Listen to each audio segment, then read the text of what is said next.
First of all, thank you very much for having me. It's been a really great experience to have the opportunity to see all of the work that was submitted for the show. At the same time, it was really hard to choose and select work. I was given a number of works to aim for, because of the size of the gallery. So I made several lists that started out too big and had to get smaller and smaller and smaller.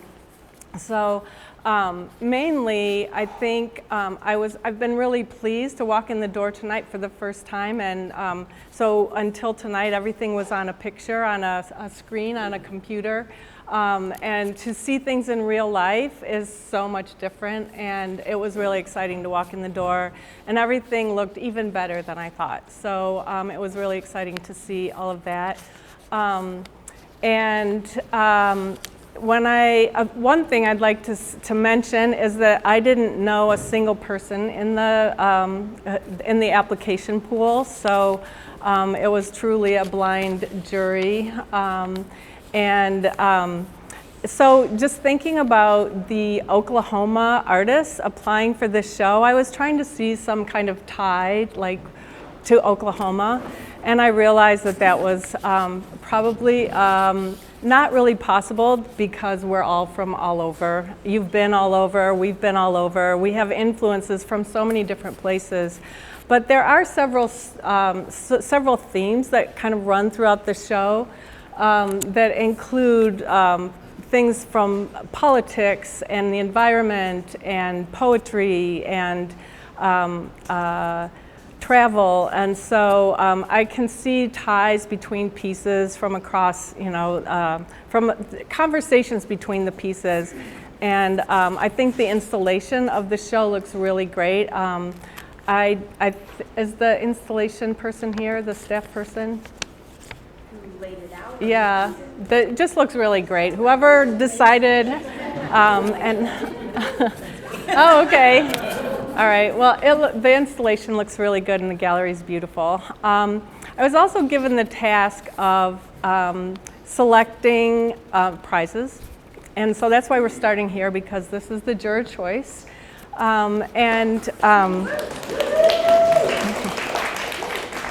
So Mark Lewis, where are you?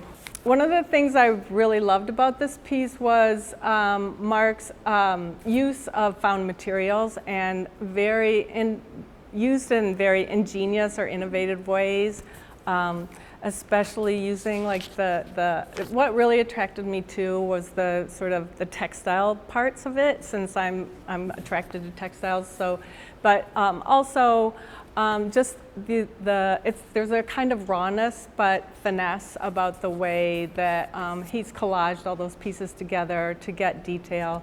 And this, I would also call this, there are a lot of political statements in this one that connect with some of the other ones in the show.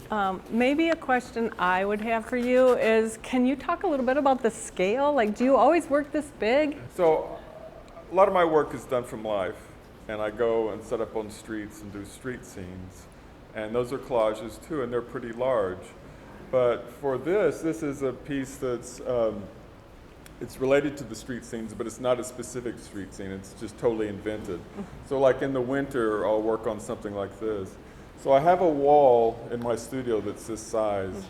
And I'll make one about every 2 years over the last 8 years. And I just love the physicality of the size, as well as the physicality of the materials that you were talking about. Yeah. So these are just like things that I find at estate sales or garage sales, or things I pulled out of my own closet or something, that kind of thing. But I do like the size, but it's just very impractical, right. and I was so glad to walk in tonight and see that it was still hanging on the wall, and it hadn't come down, because we put one up a few years ago and it was really hard, and so I tried to change the system and it went up a little easier. So, but I'm just interested in street scenes, and that's a place where we all interact, and I'm interested in that world, either perceptually or inventing it in the studio. So even inventing it, though, it's from things that you've seen and experienced and sort of brought back together. Yeah, so it's like you kind of get a vocabulary of things maybe from doing so much work from life, and then I bring that with me to the studio, obviously. And it's almost like things that I don't see that I want to put in as well. Right. Like things I don't experience maybe in the street. But, so that's kind of it. Does that All help? right. Okay, I thought maybe one good way for me to start would be to go through the awards. So I think the next closest award that I selected is this piece right here. It's the Innovation Award for Sarah Roble. So this piece really intrigued me. And Sarah had several pieces, and again, that was really hard to decide which piece to select, but I selected this one because of the color. I just decided there was one way I could, the other ones were black and white, but also this one has such strong references to weaving, and I chose it for the Innovation Award just because of the use of the embroidery on board. And the kind of preparation it would take. It's really beautifully crafted. So I'm not sure, maybe do you bore the holes before you use a sewing machine? Yes. No, Okay. It's all hand stitched. So Okay. I poke all the holes and then I stitch them. Okay, so you poke the holes by hand? Okay. But then also the layering, sort of the relief of cutting out in the front and being able to layer in the back. And get these kind of cross hatches and woven structures from the embroidery floss, and then the color on top of it. So can you say a few words about your process, or how did you come to this process? It's not a real popular process or well-known process. Well, Do you want to come up here? Sure. So I started just stitching on paper, but I'm really drawn to 3D things, and so I was trying to decide how can I make this more three-dimensional, and so I just started playing around with, building layers, cutting out holes and building layers. And I had been working pretty small for the last few years, and this is one of my first pieces that I decided to make into multi-panel. Okay. So that it was larger and more impactful. So was the point of doing it in quadrants, was that so that you could keep them small? Are they so that you could handle them but then put them together to make a bigger statement? Yeah. Okay. Because the paper gets really hard to work with as it gets bigger. I have to flip it for each stitch, and so this is more manageable. Okay, yeah. And do you, so the black and white, you also have some pieces in the shop, I noticed. So, and I did see that a number of you have some things in the shop, which is great because I was having a hard time choosing only one piece, and now there are several of you that have pieces over there too, so it was nice to see that. Anyway, I chose this one for the Innovation Award just because I do think it's innovative in the use of the fiber and the paper materials together. I was interested in this piece. First of all, I think it's beautifully made, and I could tell that in the photographs right away. It's like this piece is just so meticulous, but also the use of the color on the background and the way it glows, and there's no light behind it, there's no special effect going on other than the fact that the back of this paper did you paint it? Okay, the back of the paper is painted, but it just glows. You also had several pieces that were all also difficult to choose from, all glowing, and so also I think that the geometric shapes and the depth and the construction showing all the layers I think is really beautiful, but maybe you could say a few words about this piece too. You're doing several pieces like this. It kind of just started as an accident, so like a lot of great things began, it was totally by accident. I was messing with various inks, alcohol-based inks, kind of fountain pen inks and things, and I had this fluorescent ink, and I was just kind of doing some stuff on paper, trying to think of ideas and what am I going to do, and I had cut it into pieces. It was Bristol board that I originally used, and I had them kind of sitting out on my work table, and I had some books or something stacked up, and a couple pieces were hanging off the edge and reflecting off the white glass table. And I thought, it glows. And that's kind of how it all started. And I started with small pieces, like 6 by 6, 12 by 12, and now I'm moving up. And now this is watercolor paper. It's more rigid and it keeps its shape from the wetness of the ink. It's actually a fluorescent block print ink. And I don't know, I'm really into mid-century modern architecture, advertising, design, illustration, art, and also futuristic space age where everything is white type of a feel, like 2001: A Space Odyssey, kind of a Kubrick feel to it.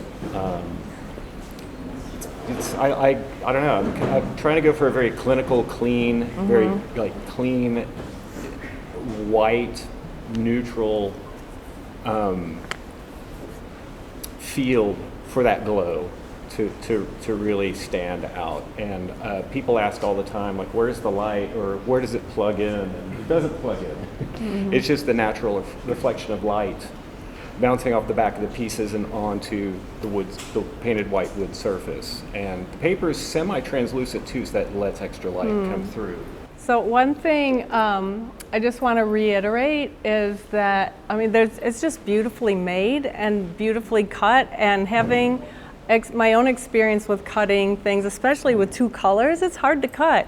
You know, it's hard to make sure that the color doesn't come around the edges, and, you know, so you probably use a little bit of an angle when you cut it. Use an X-Acto knife. Is that how you cut it? Various cutting tools. Okay, well, anyway, if any of you have ever tried to cut beautifully perfect pieces, especially with the color on the back, it's really hard, and I think your craftsmanship is awesome.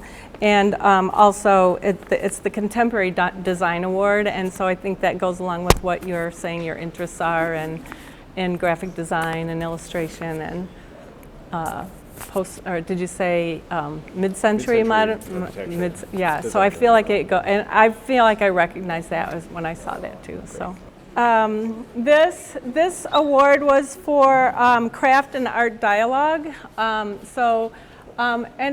the reason I selected this one is just because Clayton was clearly making a strong statement with craft materials. So the idea of using the clay, but also expressing this strong, it's very emotional piece, and also beautifully made. I feel like the hand gestures are really elegant. Also the combination of using the real scissors and the thread, and showing the skin being pulled by the thread. And so I just feel like this has a lot of emotional content with a craft material. So that's why it's the craft and art dialogue. Although I will say, I think a lot of things in the show have craft and art dialogue, but I felt this one was particularly strong. So do you want to say a few words about it? Sure. It was the end of a relationship that one of us wanted to hang on, one of us wanted to let go. And it was just sort of the embodiment of that. Yeah, and that's so clear with one person stitching on and the other person cutting off. And that sort of sentiment is really clear right away. So, lastly is this one, Joe Kissinger. Congratulations. Thank you. So Joe and I got to talk a little while ago, and this piece is titled Manitoba Amphora. And I told Joe that when I first read the title, I envisioned a trip to Manitoba and finding this wood and bringing it home. It was very romantic. So we'll go with that. But again, I just this is the Craftsmanship Award. And I think this is beautifully crafted. And I've said that about a number of pieces, but really there's a lot of really nicely crafted things in this show. But also this combination of materials here and the shape, the sort of classical Greek shape that was turned on a lathe, Yeah. right? And then having these applied on the edge. Do you want to talk a little bit? I don't. Yeah. I know very little about wood No. turning, but that would be nice to hear. Yeah. Well, actually, with wood turning, the first thing is just the shape. And I spend a number of hours as it's on the lathe, and I also have to take it off the lathe and stand it up straight, because it looks totally different on its side than upright. And so once you think you got the shape down, I knew I was going to do a hammered, it's a titanium finish on the bands. And when I was cutting out the handles, I decided, well, I can probably make those appear to be cast also, especially by making cut nails and rivets for what do you call that? Well, a strong point of attachment rather than just put on. You've got to make sure the hand zones don't come off. So just the blend of that. It's a piece of, it's also called a box elder, is another name for that wood, and that's where they call it mostly in Oklahoma. And it just kind of fit. I'd been seeing a number of Grecian urns and amphoras in England fairly recently, and it was a squatty piece of wood, and it just kind of fit perfectly to that shape. Okay. Is this a natural color? The wood is a Yeah. natural color, enhanced. Also, I do a lot of airbrushing. The finishes on the metal thing are 4 or 5 layers of different colors of dry brushing, and just to kind of get the glow and stuff out of them and on the textures. And then of course lacquer, to get a shine out of it. Okay. Thank you. Congratulations. So anyway, I thank you again for having me here, and I would love to meet you individually and talk to you about your work individually. If you want to connect with me, I'm going to hang out. I'll also be here tomorrow. So thank you again for having me. Yeah, and let's give a round of applause. thank you.